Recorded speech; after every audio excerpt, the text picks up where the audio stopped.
Good afternoon. On behalf of the Akron Press Club and the Conservancy for the Cuyahoga Valley National Park, I'd like to welcome you here today to hear Craig Kenkel, Superintendent of the Cuyahoga Valley National Park. I am Michael Evans, board member and in charge of marketing for the Akron Press Club. I have a few housekeeping matters to address before we get started. Two interesting panels are on our agenda for the next 2 months. On February 24th, Akron Public Schools State of the Schools Address with Superintendent David James. Location is right here at the Quaker Station. And on March 12th, Summit County State of the County Address with Summit County Executive Russ Pragg at the John S. Knight Center.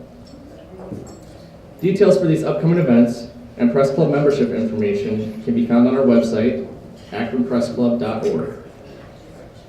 If you are not a member, please consider joining. Our annual membership fees are very reasonable. On your tables, you can find there are sheets that look like this. You can put your information in there, email address, and you will be put on our list so you can be updated on all of the events that we have coming up. And before you leave, if you'd like, you can also fill out a yellow sheet at the desk in the lobby. And this is a membership application or a renewal form. We also have a new YouTube channel where you will be able to view the video from today's presentation. And that channel is Akron Press Club. I'd like to thank Chris Miller from the Akron Community Foundation and the Akron Digital Media Center for volunteering to film today's presentation. We also have Facebook and Twitter at Akron Press Club, so please share your tweets today. And as is the tradition of the Press Club, we have question and answer session at the end of the presentation. You will find cards on your table that look like this and pens, so you can write your questions down and someone will be coming around to collect those. I would like to thank you all again for coming here today. Your support of these luncheons shows the Press Club, allows the Press Club to fund scholarships for student journalists and public relations professionals. I'd like to welcome Bruce Wingus, editor of the Akron Beacon Journal, who will be here to introduce today's speaker. Thank you.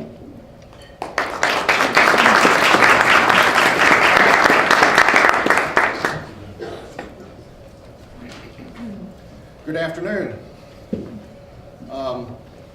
Craig Kenkel was named superintendent of the Cuyahoga Valley National Park a year ago next month.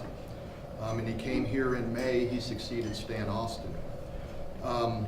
Since he came to the Cuyahoga Valley, he has bicycled the Ohio and Erie Canal towpath within the park and walked many of its trails, I'm told. Craig started his National Park Service career in 1983 as an architecture intern at the Denver Service Center. He became a historical architect in 1985, and from 1992 to 2005, Craig worked at the Midwest Regional Office, transitioning from regional historical architect to regional chief of cultural resources. I think I got all that right. He did. He became chief of cultural resources at Golden Gate National Recreation Area in 2005, served as acting deputy superintendent before becoming superintendent in San Francisco at the National Historical Park in 2010. He's a native of Harlan, Iowa, where he and his 9 siblings were raised on a livestock and grain farm. He received his Bachelor of Arts degree in architecture from Iowa State University at Ames, Iowa in 1985. Please welcome Craig Kenkel to the Akron Press Club.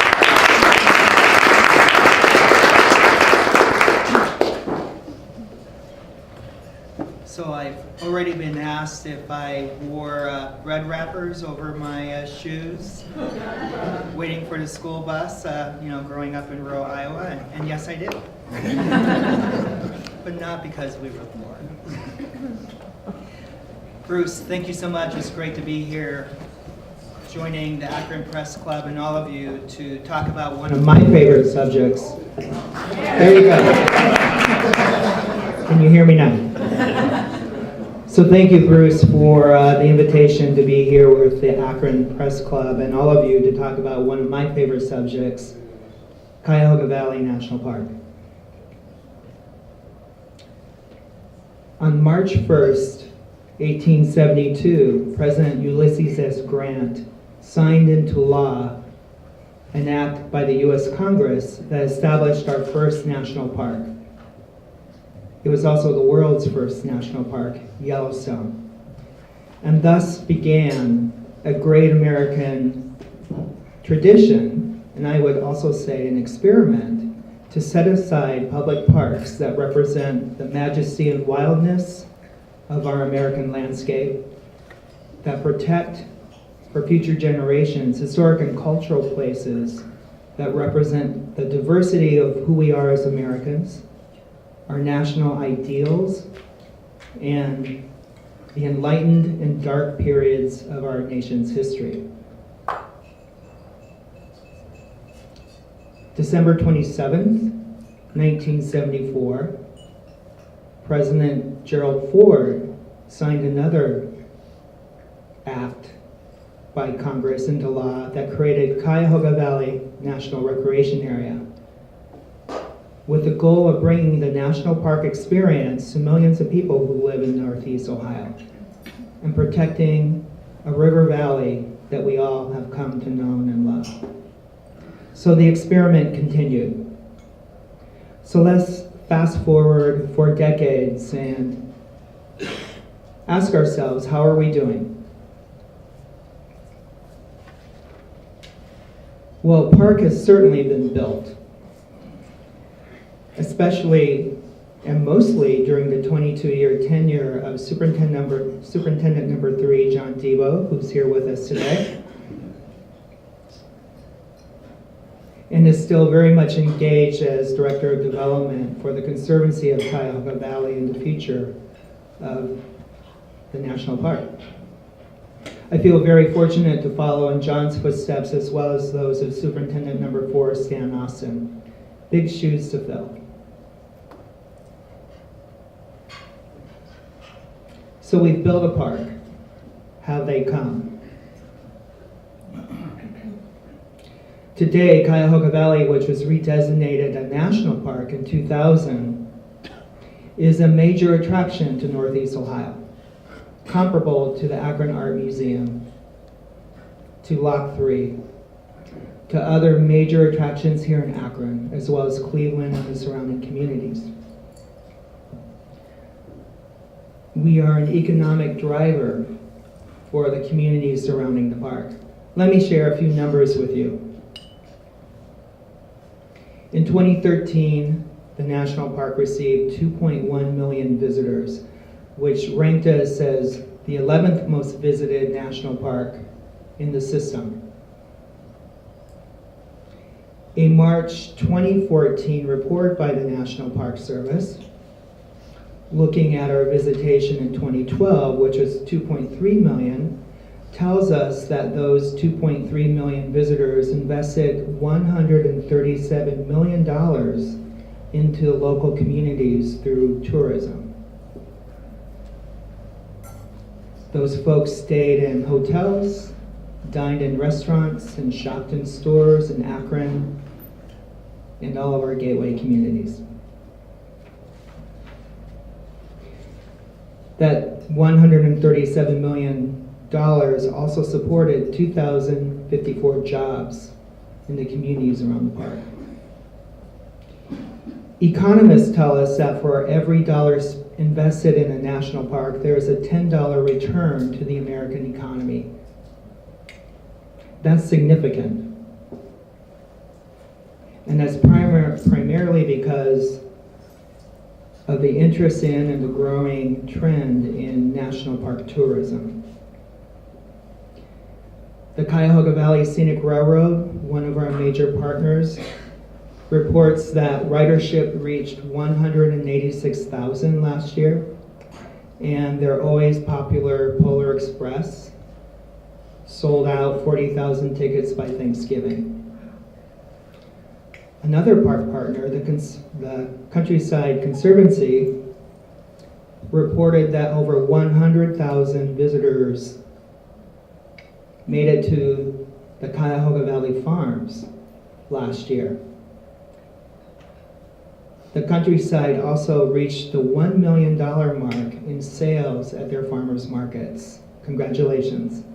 And by the way, they also have a market here at Highland Square. Of course, it's not just about the numbers. It's about life experiences, the quality of the experiences that visitors have at the park. Whether that be any one of you escaping the daily grind to come to the national park and lose your stress by taking a hike on a really wonderful trail, or a young couple starting the next journey in their life together by having one of the 88 weddings in the park that happened last year at an extraordinary space that is managed by the Conservancy for Cuyahoga Valley National Park. We want to make sure that those 2 million visitors all have an experience that stays with them for the long term.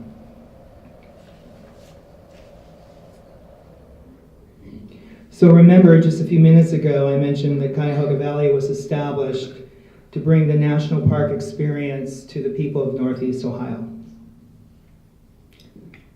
I like to say that you can make a once-in-a-lifetime trip to visit the Grand Canyon, Yosemite, or Denali. You can also spend some of every day in Cuyahoga Valley National Park for your lifetime. That's what makes us different being an urban national park. We are well positioned to engage new park visitors who might not otherwise journey to the faraway parks out west. We want our first-time visitors to have a safe, enjoyable, and informative experience that causes them to have a thirst to visit other national parks. We want to be the doormat, the front door to the rest of the national park system, and we're poised to do that.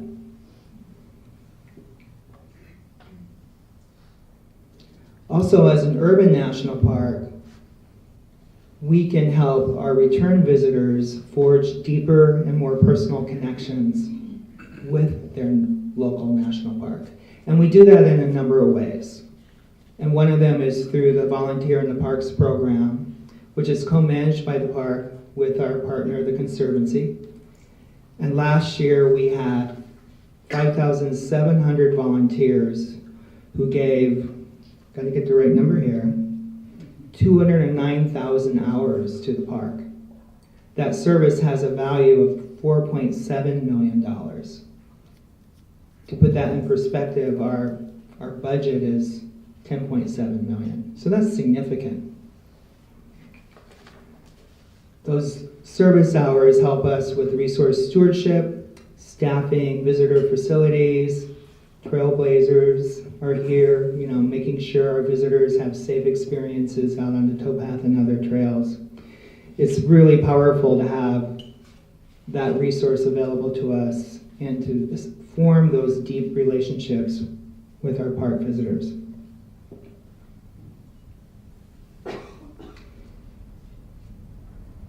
We also engage youth through the Volunteer in the Parks program. And of those 5,700 volunteers, 35% of them were kids, and they donated about 28% of those hours through service. Another way that youth are engaged by the park is through our service learning. In 2014, 2,500 students experienced the park through hands-on projects that helped solve park issues like invasive species. So let me tell you a little bit about what's happening in the future of Cuyahoga Valley. A major effort underway is our partnership with the Conservancy, and it's called our Trails Forever initiative. That has two objectives. The first being to establish an endowment that will double the capacity of the park to maintain our iconic trail system. The second is to add on to that trail system with new trails and trails that provide for different means of using them. We're honored that the Conservancy received a major gift from the John S. and James L. Knight Foundation to fund planning, design, and construction of several trails in the upcoming year. In particular, 8.8 miles of trail that will be our first off-road bicycling trail in the system. Those will be constructed in 2015 and 2016. We are forming a new partnership with Kent State University's Recreation Services folks with the goal of providing public education opportunities on the river in the park. I'm personally very excited about that one. It'll be fun. And another big project that is in the works, again with the Conservancy, is to plan and design and construct in existing historic buildings a new comprehensive visitor center to be located in the village of Boston near the intersection of Boston Mills Road and Riverview Road. You might ask, why are we doing that? Well, since our name change to a national park, we've noticed that the demographics of our visitors has also changed. And we're experiencing more out-of-state visitors from around the country as well as from other countries coming here because of our status as a national park. They have expectations that are very different from all of yours. So this visitor center truly is needed to provide them a stronger and more comprehensive orientation to the national park, as well as what they can do in their spare time in Akron and the surrounding communities. And speaking of the changing demographics of our visitors, in 2015 we will launch a very comprehensive study to better understand those demographics. And that information will be incredibly useful for us as park staff and park partners go about reviewing and creating new programs and experiences to serve those visitors.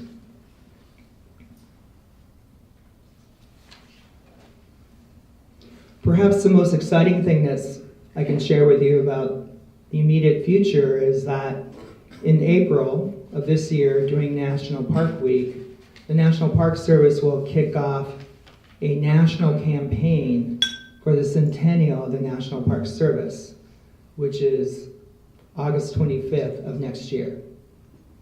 That campaign will promote our national parks across the country in many different ways. And it will set the stage for next year when we also start talking and sharing the stories of the people of the National Park Service. It's an exciting time for us as we gear up for that. The goal of the Centennial is to connect with and create the next generation of park users, supporters, and advocates. You guys are already locked in. I know you're supporting the national park. But one of our challenges, again, I mentioned earlier, we have this grand American tradition of creating national parks, but it's also an experiment because for those parks to be around forever, we have to be relevant to the American people so they support our parks. So the goal of Centennial is really to nurture and establish connections with the next generation of users so that we can have their support and assistance in taking care of the parks in the future.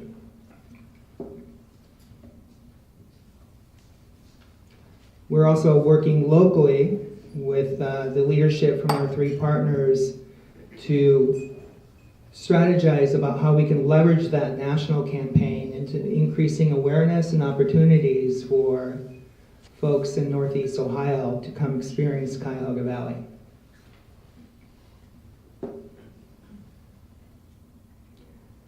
So I'm going to ask that question again that I posed earlier. How are we doing? Have we succeeded in bringing the national park experience to the people of Northeast Ohio? My answer is a conditional yes. First, I think we've done a really great job in creating a national park that I believe is mostly enjoyed by suburbanites living around Cuyahoga Valley. We have struggled to connect with the people who live in our inner city neighborhoods, who truly have an urban life environment. We need to do better at that, much better. And we have some folks with us today who can share their experiences in helping us work through that. Second, there is always room for improvement in caring for the valley. Being a park that has a wild urban interface presents us with some very unique challenges that remote parks do not have. And the best way to resolve those challenges is for us to have collaborative working relationships, such as the ones that we have with the City of Akron, Summit County Metro Parks, to address those issues, because those challenges don't really know political or legal boundaries. And we share in them, and we want the solutions to work for everyone. But we can also do better at nurturing those relationships. And then finally, as we look towards the future of Cuyahoga Valley National Park, I ask you, what can you do personally to participate in our national park? If you haven't visited in a while, please do make a trip. The valley is really quite lovely in the winter, and there are things to do. If you're a regular visitor, consider stepping up and being a volunteer in the park, or becoming a member to any of our 3 partnering organizations, the Countryside Conservancy, the Cuyahoga Valley Scenic Railroad, and the Conservancy for Cuyahoga Valley National Parks. We know that our park visitors and volunteers are our best ambassadors for Cuyahoga Valley.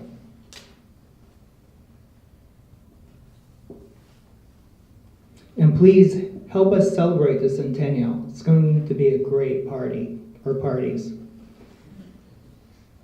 It's an exciting time for us, and ultimately, we all want the grand American experience of creating national parks to continue long into the future. Please help us connect to the next generation of park visitors, advocates, and supporters. Thank you.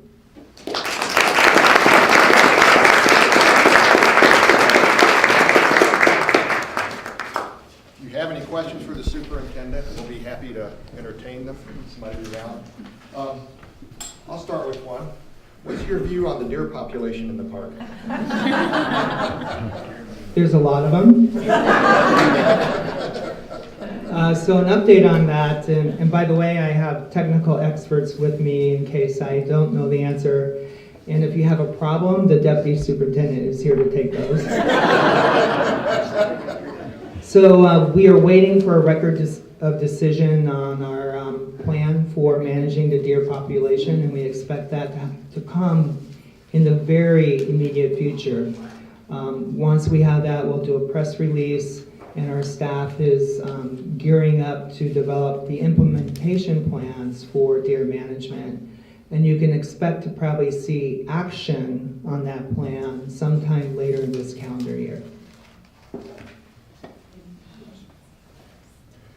How does the park market itself locally, and how do you draw visitors from out of state? Great question. So we actually have a marketing committees and so forth that include park staff and park partner staff who really address this. we market ourselves through ways such as using social media, and a lot of that is driven by park partners and our own staff as well. One of the reasons why we're doing this national campaign to increase public awareness is because the Park Service in and of itself is not a good marketer. You know, we think we have a really great brand, a really great product. Why do we need to get dirty and go into advertising and marketing? And if you look back at the history of the national parks, most of that work was really done by the concessionaires, the railroads, the lodge keepers, and so forth, who financially benefited by increasing visitation to national parks. So we really have not had to do any of that heavy lifting until lately, when it became obvious to us that Americans these days have a lot of competition for their free time. And national parks, the national parks were kind of losing their position in how Americans spent their leisure time. So that's why the campaign is underway.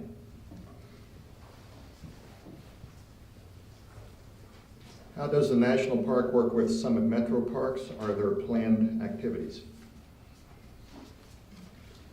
We work very closely with the Summit County Metro Parks as well as with Cleveland Metro Parks. When it comes to activities, I'm going to ask Jenny or others to respond to that. The answer is yes.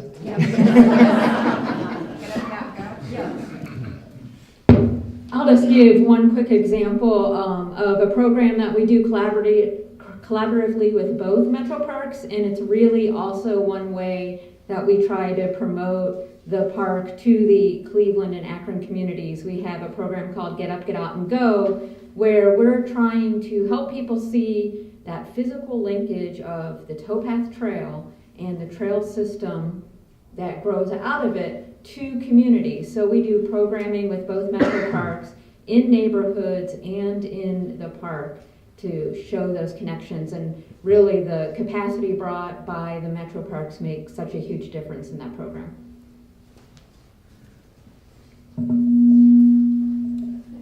And Jenny, by the way, is our chief of interpretation. Jenny brought up the towpath. You've been on the towpath. I have. Do you think it's big enough for bicycles, walkers, and runners? So it was interesting for me, my first few experiences on the towpath, because I am a fast cyclist. So I was a little frustrated on those weekend days when families were out there. The towpath is sort of like our miniature version of Cuyahoga or Yosemite Valley, where a majority of the visitors go, and it's really densely populated, well used, well loved. We are actually going to study the towpath starting this year, asking that question: is the towpath designed to support the heavy use and the different kinds of uses that it is currently getting? It's been wildly successful. I think we need to make the due diligence to review how that resource can be improved to support continued growth and use of it. What is the status of the old carriage trail and the bridges on that trail?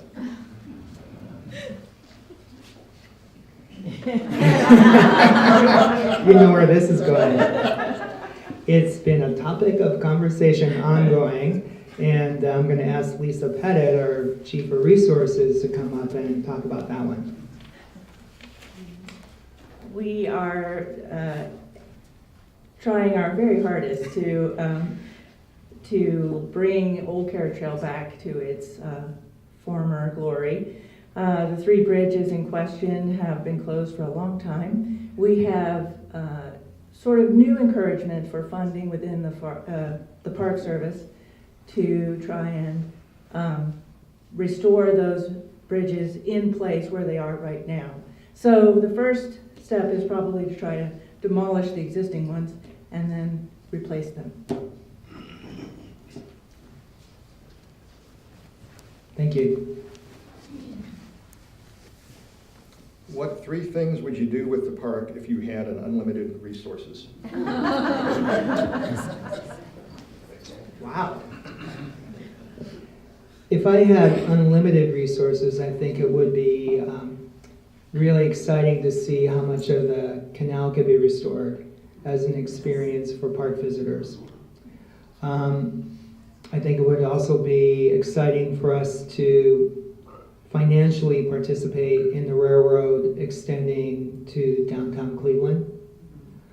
And then the third would be to create scholarships and funding opportunities to really reach out and bring more kids into the park. That's something that we've had a hard time sustaining, and I think that would make a huge difference for us meeting that goal of creating the next generation of park users and advocates.